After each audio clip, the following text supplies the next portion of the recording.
กาลาร้อนซื้อกันซื้อกล้วยว่าซื้อบันมาพงมาได้เคยสอนอีกสอนลาสังเยากล้วยกะโอ้ยก็ข้าก็ซื้อกันกูก็เย้าก าลาร้อนซื้อกันซื้อข้าได้ซื้อข้าได้ซื้อมีลองสังหลานให้ลูกเคยซื้อพวงไหนฮะลูกซ้ำเคยซื้อพวงจังหือล่ะลีอีกนึงก็ไรเย้าปอกว่าปออันลูกก็ซื้อเต้ฮะเต้กล้วยกว่าจอมใจกันดีๆล่ะคือพ่อลูก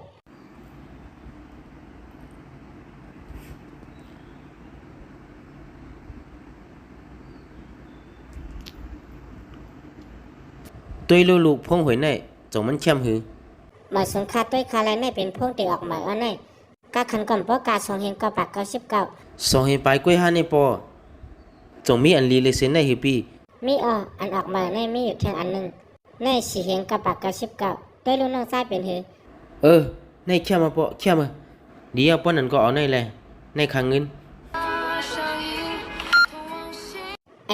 ความหมายอีกหนึ่งค่ะเงินในการในอ่ำกลมทน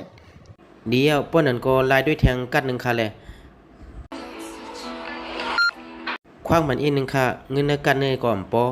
ป้อนนั้นค่ะได้ด้วยเนื้อพงก่อนจงตึงมีเงิน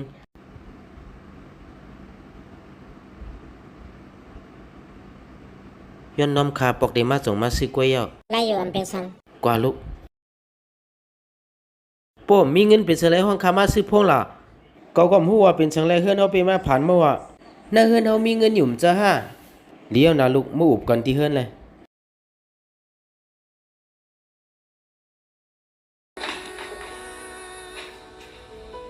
ลูกชายน่าจะมาวนว่าหน้าเฮือนเฮาเนี่ยมีเงินจ่ายป้อมเสียงไรซึ่งนั้นฮะเงินเหรียญโปก็ทรงอยู่เจ้าแน่ม่อมกวนนาเฮือนมาเดี่ยมฮู้โลว่าเกิดพองหวานน้ำมันกะมาตัวลูกกะจะจ่ายเฮานาเฮือนซื้อโคมาโหต่อตินมีลองละอันนำโหลซะเงินแม่เมื่อปีให้หลายซื้อโคลีงามอ่อนอิดวัดก้อยกว่ามันนำฮัดซื้อห้าแม่สูจะจ่ายเงินในวนตั้งหน้าตั้งหลังลองละกูมาเหมือนเปิ้นซื้อปันมากูซื้อกูลองลูกชายลองจ่ายเงินในจะอยู่มีตั้งซื้อก้อยกะเฮาหลูเลยโมหามันก่อนเมื่อตัวก่อนรู้นาเฮือนเฮาเงินอันละเป็นเมื่อหามาเมื่อตัวรู้เมื่อใครพงเป็น5 6 เหงตามเมื่อดำเพียบเสกำจงเมื่อฮู้ว่าเงิน5 6 เหงในมันหามาหยับกาหือเกาได้ให้เมื่อฮู้อยู่เงินในมันหาหยับมอกกาหือป้อนั้นซ้ำได้เฮ็ดหือล่ะป้อนั้นเมื่อตึกใครพงอันนั้นอยู่ฮะใครป้อนั้นเฮาหาเงินซ้อมกันอำลีเนี่ย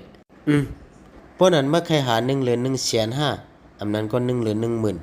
อำนั้นก็1 เหรียญ5 เหง1 เหรียญ1 แสนก้อย1 แสนในมีผู้เหตุการณ์จันทงเขาก้อยมาเหลียวเมื่อไปแหละเพราะนั้น10,000 ลูก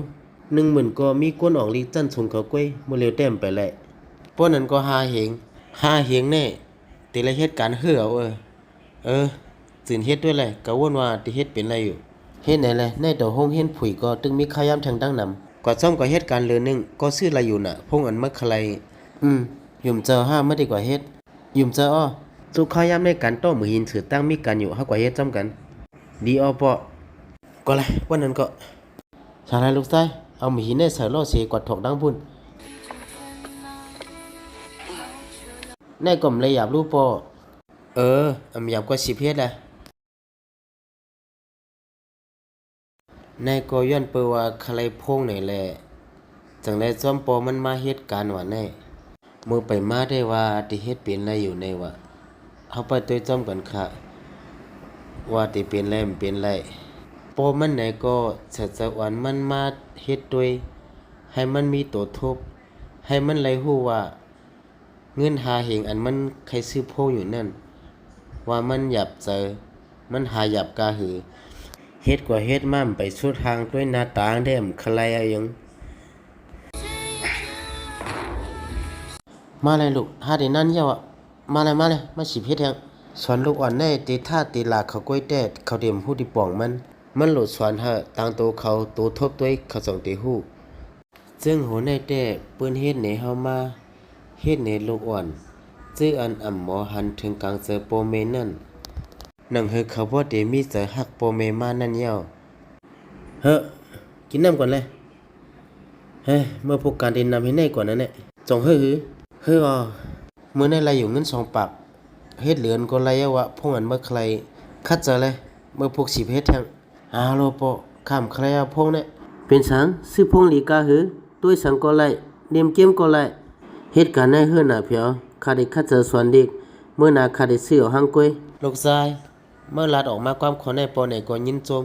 เฮือก็เฮือซ้ำไรเงินนำก็ต้องเลยว่ามือมาก็เลขเมื่อไรใส่ตั้งเรียนอย่างมาเทียงอินซ้ำคลายซอกตีนหางลีลีถึงมาเลียวซ้ำคลายพงสังเมื่ออย่างมาเทียงอินหนึ่งเมื่อหลุดไรมีเฮือนมีลวดเทียงก่อน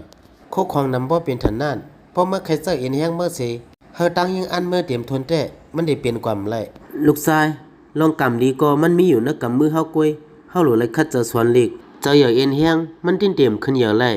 ปอคาฮูเยา